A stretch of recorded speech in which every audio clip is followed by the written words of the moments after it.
Hey guys, okay, I've tried to do this vlog a couple times, I keep getting cut off. I know, I ramble, I really do. I need to make my vlog shorter. Okay, so quick update. Um, I'm 8 days into P3, so round 1, P3, day 8, and I'm really enjoying it so far. I slowly, based off of a couple of your suggestions, I started slowly incorporating the various things into my diet, just one thing each day. So I've incorporated cheese, I've incorporated eggs, I've incorporated some bacon. I want to switch to turkey bacon. I am going to do that, but I was so excited for some food variety that I wanted real bacon at first. So I was very careful and I looked for bacon that really didn't have any sugar in it. So I have had some of that. So anyways, that's just kind of an update. I'm loving cheese. Love cheese. You know what? I tried the Fage. It was really, really sour. And I don't know if that's because I got the 2% and I couldn't find the full fat. I don't know. It was a little too sour for my taste. I think I'm going to try to blend in maybe some strawberries and put some stevia in it. See if that helps. Make it more like strawberry yogurty. So I am going to try that. But the Fage just by itself, I don't think I'm a fan of. And I like sour stuff. Like I like sour cream and stuff like that. But I don't know. Just the Fage by itself, I don't know, not my thing. And I tried to make a smoothie the other day. Didn't go so well because the milk I'm using I found coconut milk, kind of like the coconut milk creamer that I showed you guys. Well, I found it in my grocery store. They had the milk version of the coconut milk, and I compared it. I know a lot of people do the almond milk, and I compared it to the almond milk. It actually had a little bit less sugar and a little bit less carbs in it, or maybe it was the same sugar, less carbs. I can't remember. But they both have, the almond milk has some sugar and carbs in it, very, very low, but still has a little bit in it. And then the same thing with the coconut milk. It just seemed to have less. So I got unsweetened coconut milk. And then the strawberries that I used with it were the unsweetened strawberries. It was frozen strawberries. I didn't get the natural strawberries. I probably should have, but I didn't. And I didn't add any stevia. And I got those trial packet, like the J-Rob whey protein, but the little trial packet. I don't want to get a whole thing of whey protein if I don't really like it. So if I can't figure out how to make a good smoothie, then I don't want to buy that whole pack of stuff. But I really hope that I'm going to try to make it again, and I'm going to try to use, I have some vanilla cream stevia drops, so I'm going to try to use that. Hopefully it'll make it sweet, because the way I made it, it didn't taste good. So I'm going to try and make it. I'll try and make it differently, and hopefully I'll like it, because I think I would love to have a protein smoothie at the beginning of the day. I think it'll just be a great, like, run out the door meal for me on the way to school or class or whatever. So I'm excited to try it again. The other thing is that I am committing to is rereading Pounds and Inches. I read it right before I started P2. Right before I started this diet. I was super excited to start, so I read it real quick, and I didn't really take notes. I should have, but I was just so excited to get going on it that I just wanted to bust out the reading of it.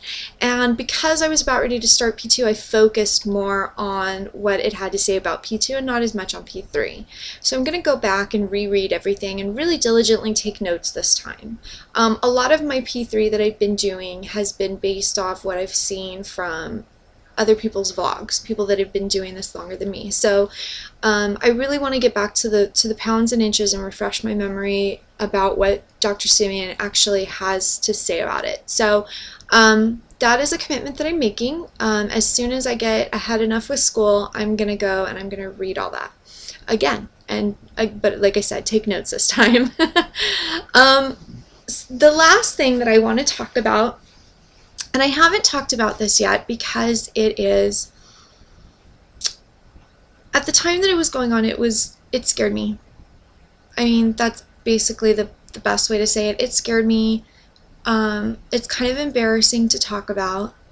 But I just want to express to you guys how much of a godsend HCG is to me so far, and how grateful I am that I found it, because I was having problems losing the weight that I had put on. And like I said, for those of you who watched me and have watched me, you know that around Christmas time and right after Christmas is my birthday, and during kind of like the December to late January, early February time frame, I ended up putting on 20 pounds, a little over 20 pounds, 22, 23 pounds, more than what my body normally is. Normally my body is kind of where it is right now, around the 200 range.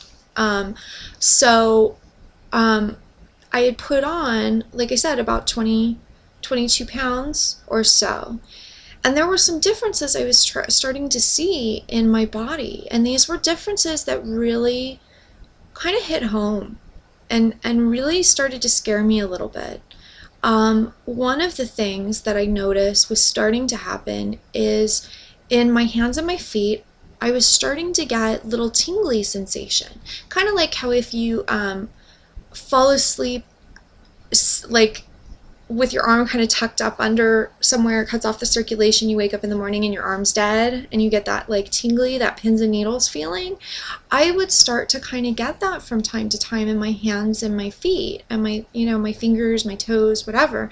But it wasn't that I was falling asleep like laying on my arm. It was literally just kind of sitting down, relaxing, doing nothing, not, you know, just random times, like when circulation should be going to my limbs and my body. So it really kind of, and for those of you that don't know, from my understanding, that's a sign of pre-diabetes.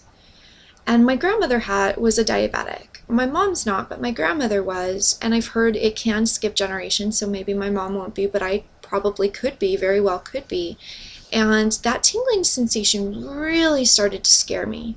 In addition, when I was going to sleep, I was having a lot more problems sleeping. Like my nights were a lot more restless. In addition, I would wake myself up because it was almost like I was starting to snore. That's so embarrassing to say, but my mom snores, and I love her, but she snores bad, and I don't want to snore, ever. And I was starting to like jolt myself out of sleep because it was almost like, and it wasn't that I was snoring all night long, but I would catch myself in like the first snore and I would like wake up. Like it would jolt me out of a sleep. I didn't like that. So since I've lost this 20, you know, some odd pounds that I lost around when, again, with the scale debacle, like, could be 25, could be 21, whatever. All of that's changed. I'm not getting the little tingly sensation in my feet or my hands. I'm not jolting myself out of sleep because I'm, like, starting to snore. I'm sorry, I know I'm giggling right now, but it's embarrassing. I know I'm sharing this, and thank goodness I don't have many subscribers right now, but who knows, if I end up with several hundred people and you watch this, I'm totally gonna be mortified, but you know, whatever. But I'm not doing that anymore, so I have nothing to be embarrassed about anymore by it. But anyways, so yeah, like, I just want to say, if you guys are experiencing troubles with, you know, various changes in your body and things that are going on that maybe contributed to weight, and if you're just thinking about starting HCG, you guys give it a try, seriously, because I feel so much different. I feel like my body functions better. I feel like I feel better having done this, and I can't wait to get back on P2. You know I was super excited for diversity, but I'm also missing seeing the loss of the pounds every day and the ounces every day. So anyway, that's my vlog, and I'll talk to you guys later. Bye.